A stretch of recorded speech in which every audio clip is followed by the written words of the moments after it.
mga kababayan, Assalamualaikum warahmatullahi wabarakatuh. Madayaw umayong gabi kaninyong tanan. Magandang gabi sa inyong lahat. Una na sa lahat, ialay natin ang pasasalamat sa Diyos para sa araw na ito. Pangalawang pagpapasalamat ay sa inyong lahat na nasa ilalim ng ulan, gutom, walang ayuda,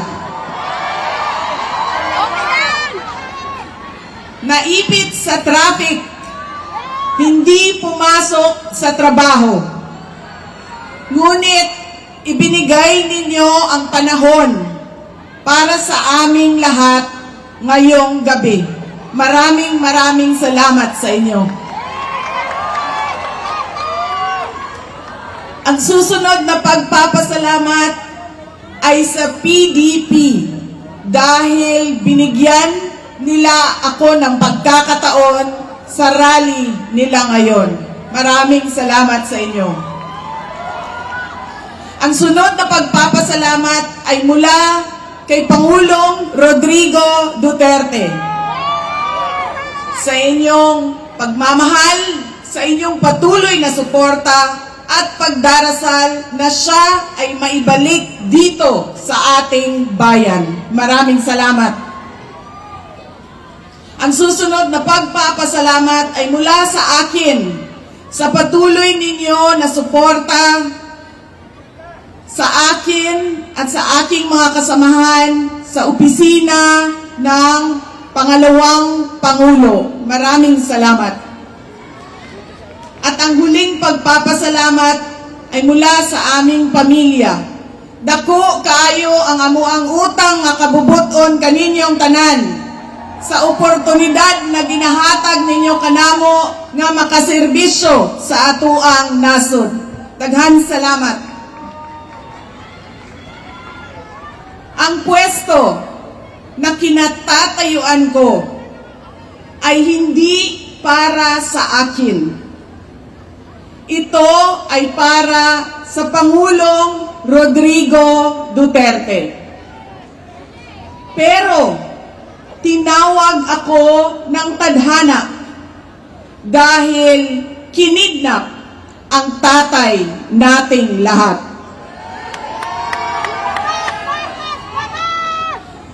Sa pagkakataong ito, nakatayo ako sa entablado at humaharap sa inyo, hindi bilang kandidato. Ako si Inday Sara, isang botanteng nagmamahal sa ating bayan at natatakot para sa ating kinabukasan.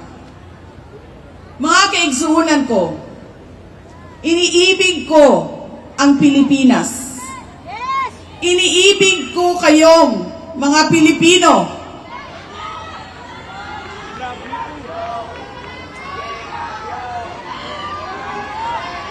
I love you too.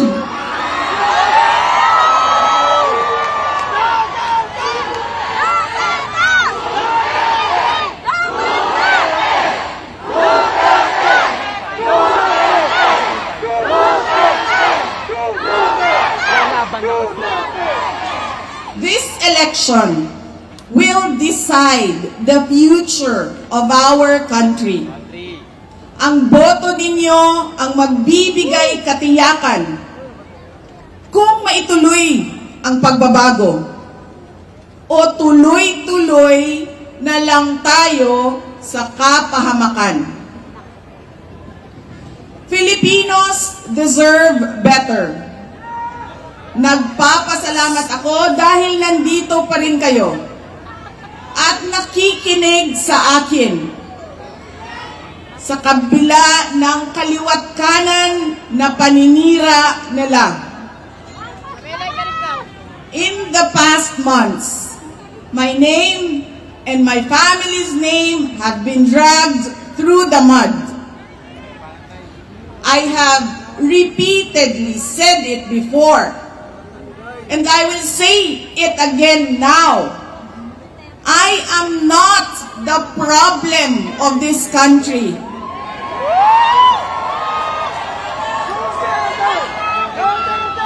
Hindi ako ang problema ng Pilipinas. Hindi Duterte ang problema ng Pilipinas. Sino nga ba ang tunay na makikinabang kung tuluyan ng burahin sa mundo ang pamilyang Duterte? Hindi ang mga Pilipino. Lalo nang hindi makikinabang ang mga biktima sa krimen, mga walang trabaho, mga naghihirap, o maging ang mga nagugutom. What we are witnessing is a systematic demolition job against political opponents that once dared to put the country first, even if it meant going against the most powerful interests in our homeland. Sa kasamaang palad, iniluklok natin ang isang leader na walang kakayahang maintindihan ang tunay na kalagayan ng mga Pilipino. At higit sa lahat, hindi kayang magdesisyon para sa kapakanan ng sambayanan. Pinagbabayaran natin ngayon ang pagpili ng maling leader. Nakikita natin ang lantaran at walang pakundangang paglabag sa ating saligang batas. Pinamumunuan din tayo ngayon ng isang taong patuloy pa rin tumatanggi, sumailalim sa isang pampublikong hair follicle drug test.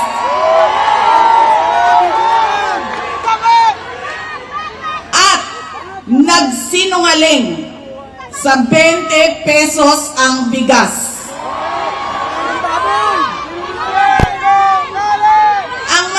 Pa, nakuha nilang kidnapin ang dating Pangulo at dali-dalian nilang itinapon sa ibang bansa upang litisin ng mga dayuhan.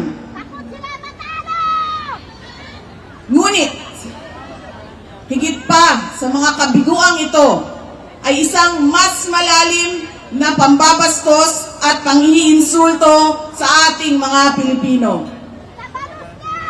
Iniinsulto nila tayo sa paggamit ng ayuda upang bilhin ang boto ng mga tao.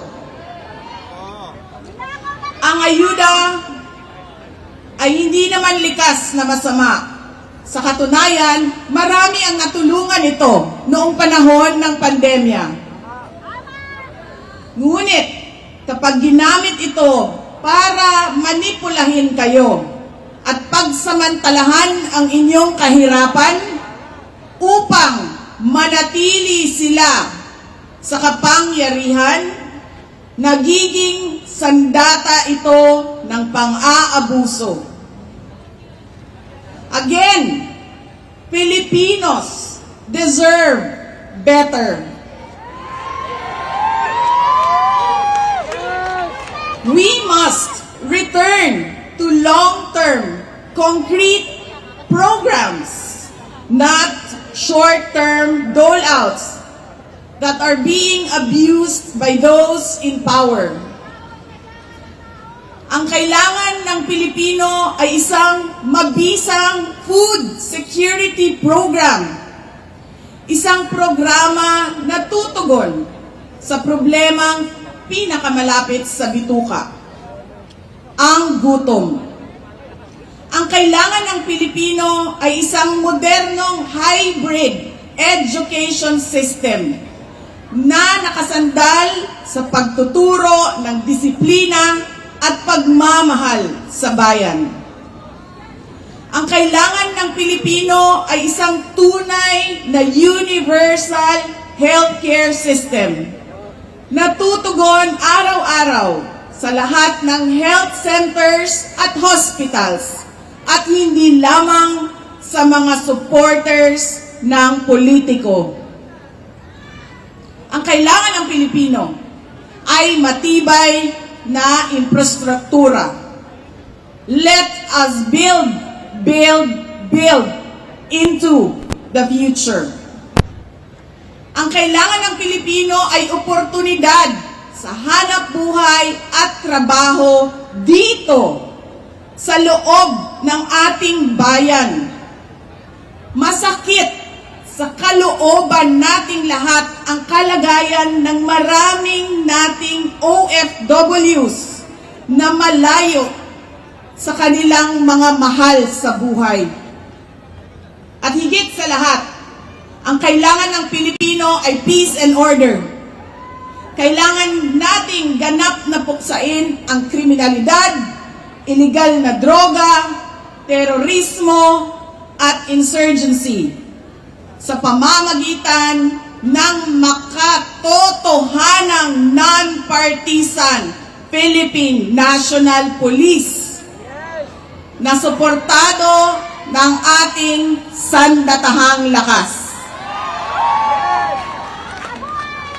Kinahanglan undangon nato ang batasan sa pagpili sa mga kandidato nga gikan sa political dynasty. Kining mga sikat nga apelido nga magsayaw-sayaw ra og magkanta sa atubangan. Igo ra magpakatok, undangon ang mga party list na gipanag-iya sa mga dato. Undangon ang mali na pagpili sa atong mga opisyales. Undangon ang budol o pagpamakak. Kailangan natin mag-vote straight sa mga taong magtutuloy ng nasimulan ni Pangulong Duterte. Idiretso natin ang boto. Number 38, Rodante Marcoleta. Number 10, Jimmy Bondo. Number 56 sa balota, Attorney Vic Rodriguez. Number 22, Bato de la Rosa. Number 28, Bongo. Number 53, Apollo Kibuloy. Number 34, Raul Lambino. Number 30, J.V. Hinlo. Number 58, Philip Ipe Salvador. At number 42, Doc Marites Mata. Alam ko, hindi kayo matutuwa. Pero iboboto ko si Amy Marcos. Siya ang naglakas loob na buksan ang investigasyon sa pagdukot ng pamahalaan ng isang Pilipino dito sa bayan para ihatid sa mga dayuhan.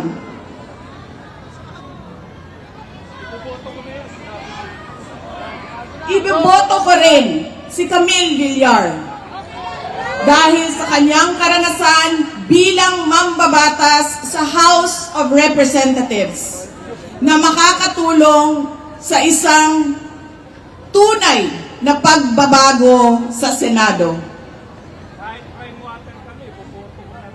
Hindi ako mapapagod na sabihin ito. We Filipinos deserve better. Tunay na kapayapaan at kaunlaran na hindi lamang para sa iilang politiko at mayayaman. Kaya sa May 12, kailangan natin maging mapagmatyag. May mga ulat at bulong-bulungan na may mga kumikilos na sa iba't ibang parte ng ating bansa. Mga babala na maaaring nagsisimula na ang malawakang dayaan sa halalan ng alyansa. Ang binuong alyansa ay isang mapanganib na pagsasanib puwersa ng isang administrasyong walang kakayahan, mga elitistang liberal, at mga tinaguriang makabayan na ang tunay na hangarin ay manatiling mahirap ang taong bayan. Isang alyansa na handang ibalik tayo sa kadiliman ng narco-politics, sa bangungot ng Typhoon Yolanda, kung saan ang mga Pilipino ay iniwan sa ulan, sa gutom, at sa kawalang malasakit. Ito ang alyansang muli nais nating alipinin gamit ang kahirapan, kasinungalingan, at kapangyarihan. Sa May 12, bumoto tayo ng may buong dangal. Bumoto tayo ng may tapang. Let us show the world that no amount of vote buying or cheating can suppress the fury burning in our hearts.